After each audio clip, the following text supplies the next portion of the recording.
I'm Jordan. I am the studio director of Astrodreamer, which means I'm in charge of putting out fires on a daily basis, but mainly helping my team building the game in little points here and there as we go along development and stuff. What got you into gaming, Jordan? Playing PlayStation 2 and Xbox One before it was called Xbox One. Played a lot of racing games, played a lot of sort of shooters, played a lot of games I shouldn't be playing because they were all 18s, but stuff like Halo or Jak and Daxter, stuff like Portal, these really big impact games. So I was like, I kind of want to know how to build these things. So when I was in high school, I got the opportunities to work in 3D softwares and do a lot of art stuff. So I was just really wanted to build games from there. What's your best game and why, Jordan? I could continuously switch out between tons and tons of different games, but right now I'm playing through Astrodreamer, and I just love how it's like this whole Play-Doh world, and you can kind of mold it, and you play as little astronauts going from planet to planet, and everything just like clicks into place, and just everything's super satisfying in that game. Is there anything you would do to change or improve your favourite game? What would make Astroneer better? Sometimes because it's really hard to find certain times to jump on at the same time as people, I would like it to feel like the world was alive. So when you're going around the worlds, there's like vegetation that shoots you in, you just gotta mow it down for resources. But it'd be really nice if there was like creatures in the world that make you not feel alone, or like little robots that would assist you and do simple things. So if we were getting attacked, I'd be like clutching my little robot boy. He's like, you would not touch him. So like it would be good to not be alone in that world, because sometimes it's hard to find the same times to match up with other friends and play at the same time. What do you think defines a great game? What defines a great game is a lot of different little moving parts. So one important bit about a game is the sort of how satisfying it is. So if you drive a car, fly a plane, or shoot a gun, they're all clicky things that make you feel like, oh, that was really good. And then the game itself gives you new worlds or gives you new characters to then interact with those mechanics. What really makes a great game is the way its art looks, or its design choices. So Minecraft is, on a paper, it looks old, but once you see this whole world inside it, it's kind of aesthetically nice. So yeah, I would say from my perspective, being very art heavy, the world's got to look pretty, the audio's got to bring it to life, and it's just got to convince the player that the world is just alive, and you can do all these fun mechanics in it as well. So yeah, that's what makes it a good game for me. Is this a good job to get into? Yes, I would say it is a really good job. I really like working with the people that I work with on a daily basis. They're weird, they're strange, they just make random noises all the time. But all of that weirdness and strangeness comes together, and we make weird and strange games. But it's working with people, in a classroom of normal people. You have people that you're like, oh, they're that.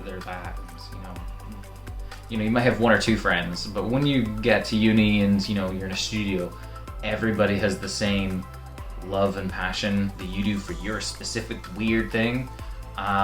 So everybody's kind of on the same page. So yeah, people definitely make it. The job's super good. It's sometimes a bit tougher to get into the industry because of the high standards, but yeah, it's definitely a good job. Can I do this, and where do I start? Where do you start? Okay. One, come up with little games and characters and just draw. Just whatever your thing is, you just do that like a lot. And then hopefully once you hit high school and stuff, you kind of want to pick specific subjects for the kind of person you'll be in the games industry. So if you want to be an artist, art is important. If you can get into any 3D software stuff, sometimes when I did it, it was called Graphcom or Tech. I don't know what it's called now. I googled it. I have no idea anymore. If you want to do programming, so that's like a lot of mechanics, physics, super important. Don't miss that out. I've known people that really wish they could have gone back and taken physics. Maths, even for me as an artist, maths is good. And I did not take enough maths. I would like to go back and have taken more math. Drama, that's super important. I wish that I could have gone back and done drama, because there was a good chunk of work I did where, you know, you're trying to recreate, you know, aspects of life. So it'd be like, you know, people running into walls and stuff, you know, and you know, the best reference footage you could get is you pretending to run into a wall, and then side by side on the screen, you'd have to animate that. But yeah, drama, that's super important. Media studies, anything to do with films, games, they cross over a lot in the visual, the characters, and the story you're trying to tell. So films are pretty close as well. Music, if you want to do audio, music, that's another good one. So, you know, for audio people, just do music. Universities, next, you'll find a lot of universities that are super specific with, hey, do you want to be an artist, a programmer, or an audio person in games? We went to Abertay, so that's in Dundee. I don't know where you people are at, but find wherever that is. A lot of universities will be like, hey, we do games, it's a big deal, you know. So you'll be able to find them easily, because I think somewhere down in Plymouth or Cornwall, I can't remember. There's a place down there that's really popular for games as well. But yeah, we went to Dundee and it was good fun. It was good fun. Where do you begin to come up with a new game idea? The way I kind of design games is 3 ways. So one thing's just popping in my head, and I'm just like, oh, you know, it would be so fun if planes were made of bacon and I have to trick people into eating bacon all day. So like, you know, and based a game around something just totally weird. And the second way is, you know, I see a game out there that's like, oh, this is a horror game, it's got all these lights and you can see the monster all the time. And from my perspective, any horror movies I've seen, it's like, oh, the game's dark, you know, the creature stalks about, you know, players should have like, I don't know, maybe they have tools but not actually guns, so they feel even more vulnerable. So like, there's times where I try to one-up other people's games, and then there's the other times where it's totally random, where, you know, I throw out the idea of what if, like, you know, what if ducks won evolution? Like, you know, humans, they were only stuck at apes. What if ducks won? You know, what would a duck-based society look like? You know, so it's, and then what? How does a duck driving game work? You know, or, you know, if there was to be a war between ducks, what would that look like? What game do you recommend for me to play so I can learn the basics of game development? Games I would recommend for people to start out is indie games, because indie games really take that one mechanic and then they expand on it. It's really hard to see a lot of the mechanics all coming into play with like bigger titles like GTA or Fortnite stuff. They've got a lot going on, but indie games normally do that one thing super good.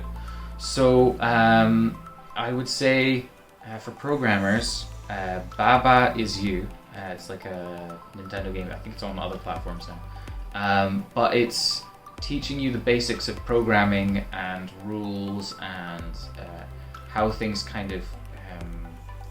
you basically play as like a little sheep that is able to do simple programming and cheat your way into like winning. But it kind of teaches you that basic premise. Portal is a really simple idea, which is the first Portal. Where it teaches you, you know, here's how you make a teleporter from one place to another. And then it just, you know, again, it just takes that single mechanic and just tweaks it in different little ways throughout all the puzzles and stuff. Journey is visually stunning. The characters, you know, just move about the area. There's movement. That's this core mechanic. It's movement, and they focus on like stunning visuals. The whole world is just, you know, beautiful. And as you go through it, you're kind of putting your own story on top of it. So I'd say that's another simple one, but it just kind of gives you just the short premise of just how to make a gorgeous game. Where do you get your inspirations for the creative elements of your job? I get my inspiration for making little bits and pieces of the job. You know, working with other people, they come up with crazy little things, and we just add to that and add to that and add to that. Sometimes when I go out for hikes and stuff, I just think up little situations or scenarios that'd be fun to play. Or other times, I just listen to like music from like films or games and stuff, and I try to think up of new worlds around that, and, you know, how I'd want to explore that world or play in it. But yeah, that's kind of how my inspiration just, you know, it's a lot of different angles basically. What is Astrodreamer working on?